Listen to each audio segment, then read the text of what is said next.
السلام عليكم ورحمة الله وبركاته أعزائي المتابعين في كل مكان. أهلا بيكم مع حلقة جديدة من ماتش اليوم. النهاردة يا جماعة جايين نتكلم عن شيء مهم جدا بالنسبة للنادي الأهلي وصفقته اللي أتمها، وهي صفقة محمد علي بن رمضان. صفقة جيدة للنادي الأهلي. أظن إن الأهلي النهاردة بقى مليان بلاعيبة سوبر تكون على قد المسؤولية في بطولة كأس العالم للأندية، واقفة على المدير الفني. هنتكلم برضك على الإعلام الزملكاوي اللي بدأ النغمة تسود جدا على السوشيال ميديا، في الصحف، في صفحات الفيسبوك وجميع التواصل الاجتماعي الزملكاوي، على إن الأهلي لما كان بيلعب في بطولة أفريقيا كان بيمثل نفسه. النهاردة طبعا يا جماعة بيراميدز هيلعب على النهائي في بطولة أفريقيا، فبالنسبة لهم هو دلوقتي بيمثل الكرة المصرية وبيمثل مصر. شيء غريب، شيء عجيب قوي بالنسبة للجمهور الزملكاوي اللي ماشي ورا الإعلام وخاصة الإدارة، لأن أنا دايما كلامي كله عن الإدارة بالنسبة لموضوع الزمالك بالذات، لأن الإدارة أظن إنها فشلت في جميع الملفات بالنسبة لنادي الزمالك. فهنيجي نقول نتوه الجماهير بأن كل شيء هو الأهلي السبب فيه بالنسبة لضياع الزمالك. سؤال عايز أسأله، ولكن قبل ما أسأله يا ريت يا جماعة اللايك والشير والاشتراك في القناة ليوصلك كل جديد. لو كان نقل لاعبين من النادي الزمالك لنادي الأهلي هو ده شايفه الأذى، أو شايف إن الأهلي أذاك في إنه خد لعيبة من عندك، فأحب أقول لك إنك مش واخد بالك إن بيراميدز واخد أكتر من الأهلي. لو بصينا لبيراميدز واخد من نادي الزمالك، واخد أحمد الشناوي، واخد أحمد توفيق، واخد علي جبر، واخد مصطفى فتحي اللي كان إعارة وخده، وخد اتنين من الشباب اللي كان صاعد وكان ممكن يعمل شيء ويبقى سند لنادي الزمالك في الفترة اللي جاية، هو يوسف أسامة نبيه وسيف فاروق عفو. خدهم عيني عينك، ومع ذلك رغم العدد الكبير اللي خده بيراميدز من الزمالك كلاعيبة، أنا شايف إن الزمالك واقفة وبتدعم وبتشجع بيراميدز، اللي يعتبر بيراميدز هو المنافس لك حاليا. مش م...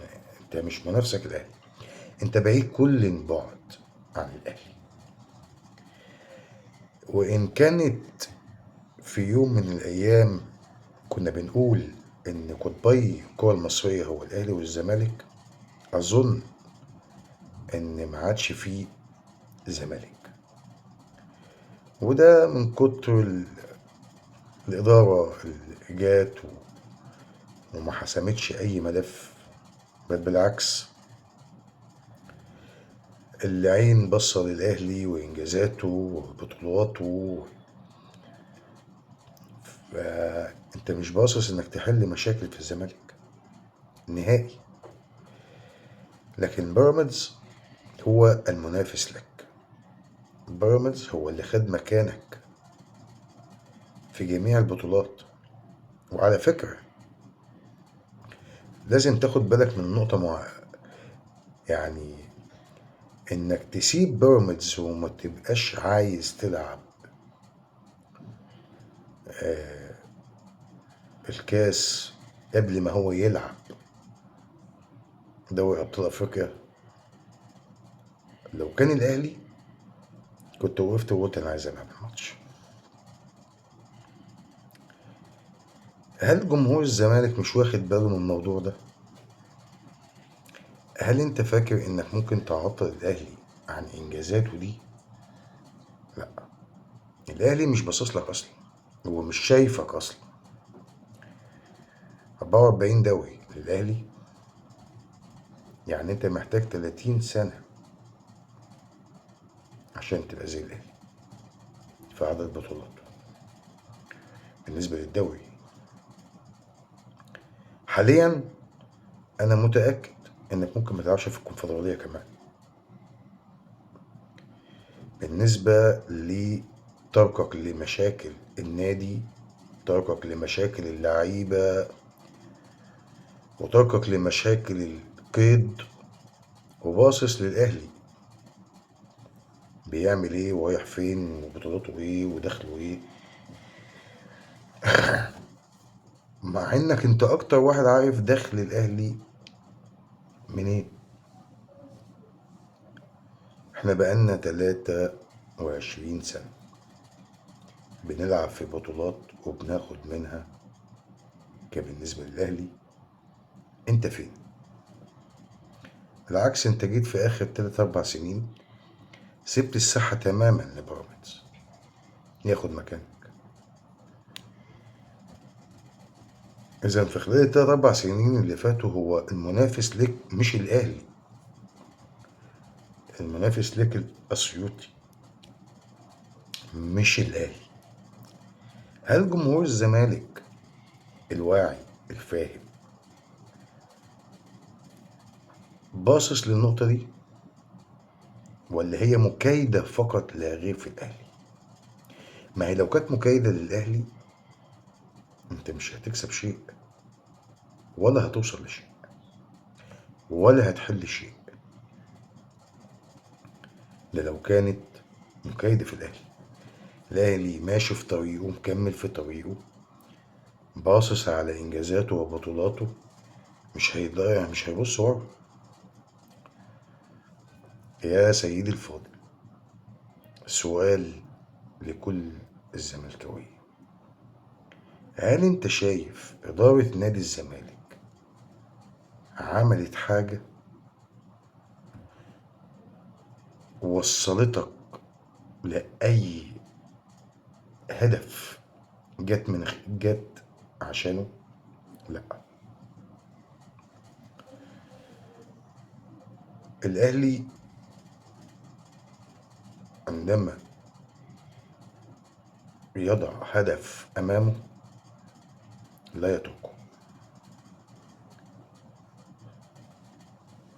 أنا بتكلم بالنسبة للجمهور الزملكاوي المتعصب اللي شايف إن الأهلي بياخد نجومه وبياخد لاعيبته.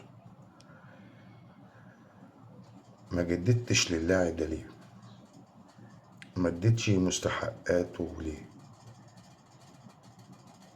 الراجل مش لاقي حل معاك، وتدخل الاهلي هو معوض عليه وخده.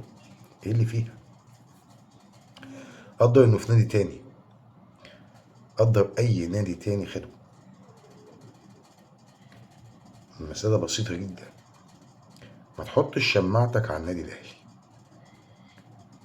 النادي الاهلي مش هيبص لمشاكلك. يكفيني ان انا اقول لك ان اغلب مشاكلك لو كان في عدل انت المفروض ما كنتش في الدوري حاليا، ما كنتش اصلا فضلت في الدوري لغايه النهارده. كنت المفروض ان انت هتلعب في اي بقى مراكز الشباب بقى، ولكن الدوله واتحاد الكوره اللي مليان بالداعمين للزمالك هو اللي واقف وراك، هو اللي سندك. اي نادي تاني ما خدش الدعم اللي انت خدته ده، ما خدش الاسناد اللي انت خدته ده. اي نادي تاني ما خدش ربع اللي انت خدته من اتحاد كوره او وزاره شباب ورياضه. وكل ده عشان زمالك. مفيش عدل. أنا أعتقد إن مفيش عدل.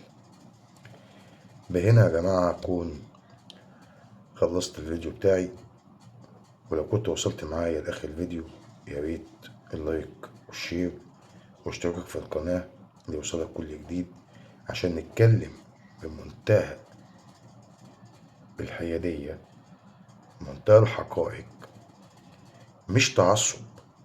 أنا راجل أهلاوي وزعلان على الزمالك، بس وفي نفس الوقت سعيد من اللي بيحصل في الزمالك لسبب إن جمهوره مشى ورا إدارته لغاية أما غرقته.